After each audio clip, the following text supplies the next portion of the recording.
बिस्मिल्लाहिर्रहमानिर्रहीम। अस्सलाम वालेकुम। ये है बेनकाब न्यूज़। मैं हूँ अदील मिर्ज़ा। लिए चलते हैं आपको इंडिया, जहाँ पे एक माह गुजर गया हुआ है ऑपरेशन मरसूस को, लेकिन अभी तक इसके झटके जो हैं वो महसूस किए जा रहे हैं। इसके आफ्टर शॉक्स जो हैं अभी तक इंडियन फील कर रहे हैं, ख़ास करके इंडियन मीडिया।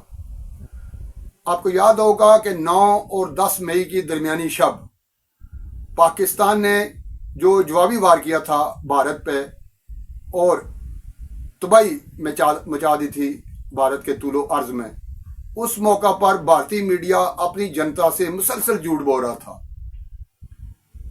पिंडी पे कब्जा हो गया, कराची लुढ़क गया, लाहौर हम पहुंच गए, जो आर्मी चीफ हैं पाकिस्तान के उनको हमने पकड़ लिया है, रजीम चेंज कर दिया है। ये भाग दौड़ करके ना, वो जैसे बंदर उछलता कूदता नहीं है, वो उन दिनों आप वो देखे ना तो वो आपको लतीफ़ा लगेगा। आपको ऐसा लगेगा जैसे ये भारतीय मीडिया लोगों को ना हंसा आ रहा है। और इतना डटाई से झूठ बोला जा रहा था कि भारतीय जनता शशदर हो गई थी कि ये चश्मे ज़दर में ऐसा क्या हो गया है कि भारत हावी हो गया है पाकिस्तान पे। लेकिन ये सारा स्क्रिप्ट था और गोदी मीडिया जो है, मोदी मीडिया, वो झूठ फैला रहा था इंडिया में। अब ये बात इसलिए भी ताज़ा हो गई है कि खुद भारतीय मीडिया ही उस मीडिया की वाट लगा रहा है जो कि गोदी मीडिया है। भारत में भी 2 किस्म के मीडिया हैं, एक गोदी मीडिया है और एक मीडिया वो है जिनकी कोशिश होती है कि अच्छी जो सहाफ़त है, अच्छी जो इन्फॉर्मेशन है, जो खबर है, जो न्यूज़ है प्योर, वो जनता तक पहुँचाई जाए। और पूरी दुनिया में होता भी यही है। यह बात इसलिए भी ताज़ा हो गई है कि अब अमेरिकी अखबार वाशिंगटन पोस्ट में इस हवाले से एक बाकायदा कॉलम छपा है। आखिर उस रात न्यूज रूम के अंदर क्या हुआ था? किसके इशारे पर, किसके व्हाट्सएप मैसेज पर न्यूज चैनल्स ने अचानक ये बता दिया कि इस्लामाबाद पर भारत का कब्जा हो गया है, कराची पर आईएनएस विक्रांत ने हमला कर दिया है। दोस्तों, वो रात आप और मैं कभी नहीं भूल सकते। जो लोग न्यूज चैनल्स देखना बंद कर चुके थे वो भी उन न्यूज चैनल्स के भरोसे पर आ गए और लोगों को सच में लगा कि भारत ने एक बहुत बड़ी जीत पाकिस्तान के खिलाफ दर्ज कर ली है, क्योंकि हमारे सारे न्यूज चैनल्स ने बिल्कुल एक जैसी खबर चलाई। किसी ने बताया दोस्तों कि इस्लामाबाद पर भारत का कब्जा हो गया है, किसी ने बताया कि कराची पोर्ट पर हमला हो गया है, यहां तक लोगों ने कह दिया कि पाकिस्तान के आर्मी चीफ को हिरासत में ले लिया गया है और इमरान खान को रिलीज कर दिया गया है। लेकिन सच्चाई सिफर निकली। हालत ये हो गई कि आज तक को इस पूरे के पूरे मसले पर सार्वजनिक तौर पर माफी मांगनी पड़ी। लेकिन अब इस पूरे के पूरे मसले पर एक बहुत ही हैरान करने वाला और बहुत ही डिटेल आर्टिकल छापा गया है वॉशिंगटन पोस्ट द्वारा। दोस्तों, वॉशिंगटन पोस्ट का ये आर्टिकल अगर आप चाहें तो आप खुद भी पढ़ सकते हैं। इस आर्टिकल का शीर्षक है how miss information overtook Indian news room amid conflict with Pakistan. Bharat के न्यूज चैनल्स के न्यूज रूम में कैसे मिस इन्फॉर्मेशन फैल गई जब भारत और पाकिस्तान के बीच कॉन्फ्लिक्ट हुआ। दोस्तों, मैं आपको ये बता दूं, करिश्मा मेहरोत्रा ने ये आर्टिकल लिखा है और बहुत ही डिटेल आर्टिकल है। और ये आर्टिकल इसीलिए खास है दोस्तों, अलग है ये आर्टिकल, क्योंकि दोस्तों इस आर्टिकल में वो बातें बताई गई हैं जिस बारे में अब तक कोई जानकारी देश को नहीं दी है न्यूज चैनल्स ने। यहां पर यह भी बता दूं दोस्तों कि श्वेता सिंह का बाकायदा नाम छापा गया है वॉशिंगटन पोस्ट के इस आर्टिकल में। तो वही श्वेता सिंह जो 2000 नोट के चिप मामलों की गहनता से जानकारी रखती हैं और उनका वो एक बार फिर से काफी चर्चित हो गई है। अब पूरी दुनिया में किसी का बजे ना बजे, श्वेता सिंह तो कह सकते हैं कि उनका तो डंका बजी गया है। दोस्तों, मुझे याद है उस रात श्वेता सिंह और अंजना ओम कश्यप दोनों ने बैठकर ये सारी जानकारियां दी थी और श्वेता सिंह ने यह भी बता दिया था कि राजौरी में फिदायीन हमला हो गया, जो कि बाद में टोटल झूठी खबर निकली, जिसके बाद आज तक को उसके लिए माफी मांगनी पड़ी। इसके अलावा गलत विजुअल भी चलाए गए थे और केवल आज तक नहीं चलाए थे, सबने चलाए थे। दोस्तों, इसके अलावा इस आर्टिकल में यह भी बताया गया कि किस चैनल ने क्या क्या चलाया है। बाकायदा वॉशिंगटन पोस्ट के इस आर्टिकल में न्यूज चैनल्स के नाम का जिक्र है। जैसे दोस्तों टाइम्स नाउ नव भारत, जिसमें सुशांत सिन्हा एंकर हैं, उन्होंने उनकी मौजूदगी में, उनके गेस्ट की मौजूदगी में उन्होंने जानकारी दी थी कि भारत जो है वो पाकिस्तान के अंदर घुस गई है। बाकायदा गेस्ट अजीबोगरीब हरकतें कर रहे थे और वो उसके बाद वायरल भी हुआ था वीडियो, आपको याद होगा। इसके बाद दोस्तों TV9 भारतवर्ष ने बताया था कि पाकिस्तान के प्रधानमंत्री ने आत्मसमर्पण कर दिया है। ये सब कुछ लाइव चला था और वॉशिंगटन पोस्ट ने इन न्यूज चैनल्स के नाम छापे हैं। सोचिए कितने शर्म की बात है। इसके अलावा दोस्तों भारत समाचार का नाम छापा गया यहाँ पर कि पाकिस्तानी PM बंकर में चला गया है। ये सब कुछ छापा गया है। और इसके अलावा न्यूज चैनल्स जी न्यूज, एबीपी न्यूज और एनडीटीवी का भी नाम छापा गया है कि देश के कुछ सबसे बड़े चैनल जी न्यूज, एनडीटीवी और एबीपी न्यूज ने बार बार दर्शकों को बताया कि पाकिस्तान के कई प्रमुख शहर तबाह कर दिए गए। लेकिन दोस्तों, इस आर्टिकल में जो सबसे हैरान करने वाली बात लिखी गई है, जिसके बारे में अब तक देश को कोई जानकारी नहीं थी, वो ये कि 9 मई को आधी रात के कुछ समय बाद, ये आर्टिकल में लिखा गया है, अंग्रेजी में मैं आपको हिंदी में बता रही हूं, एक भारतीय पत्रकार को प्रसार भारती, जो कि भारत का सरकारी प्रसारक है, वहां से एक व्हाट्सएप आया, राइट। और संदेश में लिखा गया था, व्हाट्सएप में लिखा था कि पाकिस्तान के सेना प्रमुख को गिरफ्तार कर लिया गया है और तख्ता पलट चल रहा है। तो ये आर्टिकल ये दावा कर रहा है, मैं दावा नहीं कर रही हूं। और इस दावे में कहा गया है कि भारत के एक पत्रकार को प्रसार भारती द्वारा व्हाट्सएप आया कि वहां तख्ता पलट हो गया है पाकिस्तान में। इसके बाद इसी आर्टिकल में लिखा है दोस्तों कि कुछ ही मिनटों में उस पत्रकार ने यह जानकारी एक्सपर्ट से शेयर कर दी और उसके बाद उसी को बाकी लोगों ने आगे बढ़ाया और जल्दी खबर तमाम न्यूज चैनल्स में छा गई कि भारत ने पाकिस्तान पर कब्जा कर लिया है, भारत पाकिस्तान पर एक तरह से कई शहरों को तबाह कर रहा है। और दोस्तों, बाद में क्या हुआ, सब कुछ झूठ निकला। दोस्तों, वॉशिंगटन पोस्ट के इस आर्टिकल में न केवल भारत के उन पत्रकारों से भी ऑफ द रिकॉर्ड बात की गई है, बल्कि ऐसे कई भारतीय पूर्व के जो भारतीय अधिकारी हैं, जो पूर्व में अधिकारी रह चुके हैं, रक्षा मामलों के एक्सपर्ट हैं, उनसे भी इस मामले में गहनता से बातचीत की गई है। दोस्तों, गोदी मीडिया के लिए चुल्लू भर पानी जैसी नौबत आ गई है कि इस वॉशिंगटन पोस्ट में छापा गया है कि न्यूज चैनल्स ने गाजा और सूडान के संघर्षों और फिलाडेल्फिया में विमान दुर्घटना जैसे यहां तक कि वीडियो गेम के भी वीडियो चलाए हैं अपने चैनल्स में, और चलाए हैं, सच्चाई है दोस्तों। Washington Post, Zee news, NDTV, ABP news, Bharat Samachar, TV 9 Bharatvarsh, इसके अलावा टाइम्स नाउ, प्रसार भारती, सबके पास गया जवाब लेने के लिए कि हम इन दावों पर आपका जवाब चाहते हैं। किसी ने भी जवाब नहीं दिया।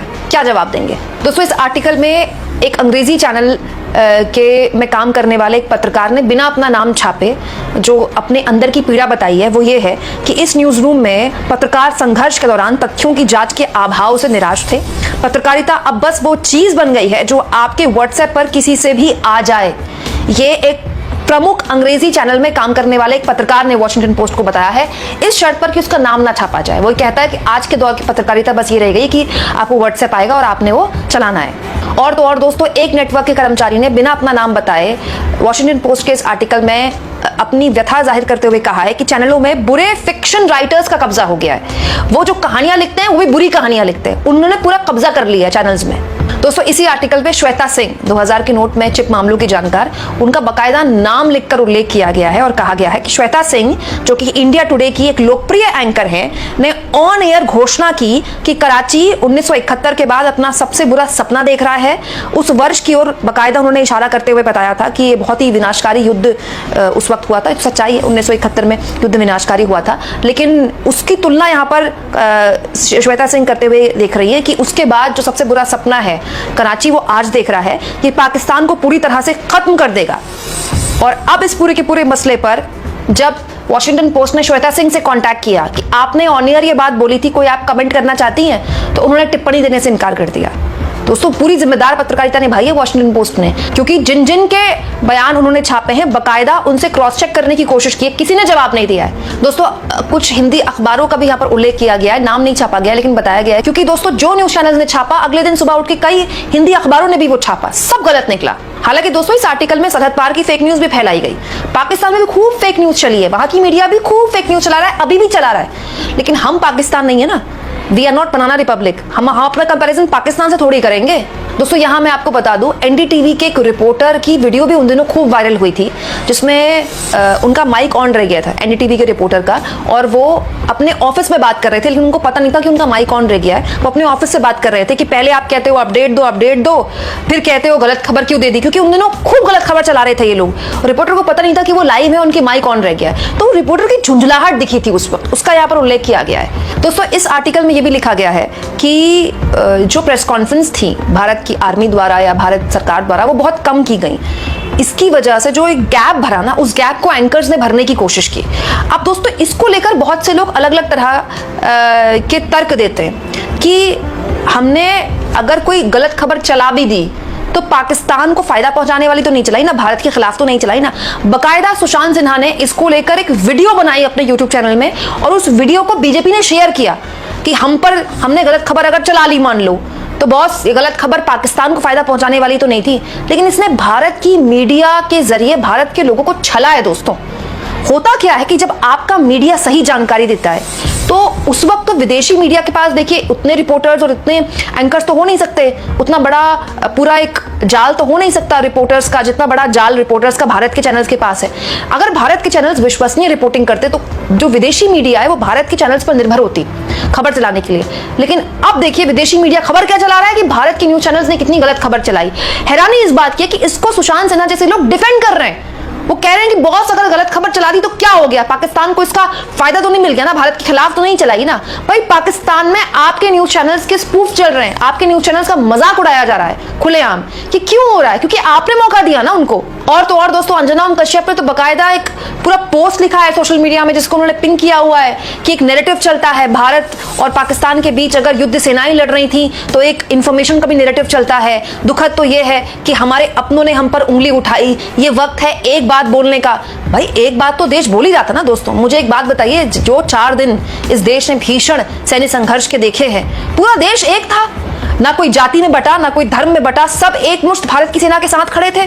और हर कोई ये कह रहा था कि इस बार पाकिस्तान के 4 टुकड़े करके ही मानेगी भारत की सेना, पीओके तो लेके ही मानेगी। क्योंकि हर कोई दुखी हो चुका है, परेशान हो चुका है। हर साल 6 महीने में जो आतंकी हमला पाकिस्तान भारत पर थोपता है, हर कोई इस बात को लेकर व्यथित था कि पहलगाम में ऐसा आतंकी हमला करने की जरूरत पाकिस्तान कैसे कर सकता है। और अब भारत की सेना ने ऑपरेशन सिंदूर लॉन्च कर ही दिया, तो इस बार आर या पार। एक भी विपक्षी दल ने इस पर सवाल नहीं उठाए थे, एक भी, अभी भी नहीं उठाए। पूरा सपोर्ट सरकार को मिला। लेकिन इसका मतलब ये थोड़ी है कि आप गलत खबर चलाएंगे। आपने गलत खबर चलाई तो उसका फायदा किसको पहुंचाया? और सबसे बड़ी बात दोस्तों, अगर गलत खबर चला ही दी थी तो वॉशिंगटन पोस्ट ने सबसे जवाब लिया। सारे न्यूज चैनल के पास वॉशिंगटन पोस्ट किया, लेकिन किसी भी न्यूज चैनल ने डिफेंड क्यों नहीं किया फिर अपनी गलत खबर को कि हाँ हमारे पास तो फलानी जगह से सोर्स से खबर आई थी तो हमने तो गलत खबर नहीं चलाई, हमने तो सोर्स की खबर पर विश्वास किया। आप सोर्स से गलत निकल गया तो हम क्या करें? दोस्तों, ऐसे बज रहा है पूरी दुनिया में हमारी गोदी मीडिया का डंका। अव्वल तो ये होना चाहिए था कि भारत की ऑपरेशन सिंदूर की सफलता पर बड़े बड़े आर्टिकल छपने चाहिए थे, जो कि छप भी रहे हैं। लेकिन ऐसे दौर में भारत की मीडिया की छीछालेदर विदेशी मीडिया में हो रही है, यकीन जानिए बिल्कुल भी सुनकर अच्छा नहीं लग रहा है। दोस्तों, एक ऐसे वक्त में जब भारत के लोग हर हाल में एक बिल्कुल क्रेडिबल मीडिया डिजर्व करते थे, पूरी की पूरी मीडिया ने पूरी कवरेज सूत्रों के हवाले से चलाई है, अभी भी चला रहे हैं। अब भारतीय मीडिया ने माफी मांग ली है, मान लिया। भारतीय मीडिया को अपनी गलती का एहसास हो गया। असल में गलती का एहसास नहीं हुआ, जब पूरी दुनिया में कुछ और किस्म की रिपोर्टिंग हो रही थी, पाकिस्तान मुख्तलिफ दावे कर रहा था और बरतानवी नशरियाती अदारा, अमरीकी अदारे और अरब मीडिया, गल्फ और दूसरे मुल्कों के जो सहाफत थी, जो रिपोर्टिंग थी, वो कुछ और कह रही थी और भारतीय मीडिया कुछ और कह रहा था। बिलाखिर अपना भी ज़मीर जाग ही जाता है ना, पता नहीं ज़मीर जागा है या शायद उन्होंने इसी में अपनी समझा कि अफियत इसी में है कि माफ़ी मांग ली जाए। चलिए, देर है दुरुस्त है, हम उनकी सच्चे दिल से माफ़ी समझते हैं कि उन्होंने मांगी है। ये भारतीय जनता है, डिपेंड करता है कि वो उन्हें माफ़ करती है या नहीं करती। लेकिन क्या मोदी जी भी माफ़ी मांगेंगे? ये जब भी इलेक्शन का मौका आता है, 2016, 2019, अब 2025, तो वो कोई न कोई एडवेंचर कर देते हैं, कोई न कोई सर्जिकल स्ट्राइक का ड्रामा रचा देते हैं, कभी पुलवामा में, कभी पहलगाम में, कभी कहाँ, और हर बार अपनी एक निशानी पाकिस्तान छोड़ जाते हैं। कभी अभिनंदन, कभी कोई खातून, और अभिनंदन को तो चलें हमने वापस कर दिया। अब जो खातून का वावेला है इंडिया में कि एक खातून भी जो है पायलट है, वो गायब है। अगर वो पाकिस्तान में नहीं है तो कहाँ है? 1 माह से ज़्यादा हो चला है, वो अपने घर क्यों नहीं पहुंची? ये भारतीय मीडिया पूछ रहा है मोदी सरकार से। क्या मोदी सरकार इस पर माफ़ी मांगेंगे?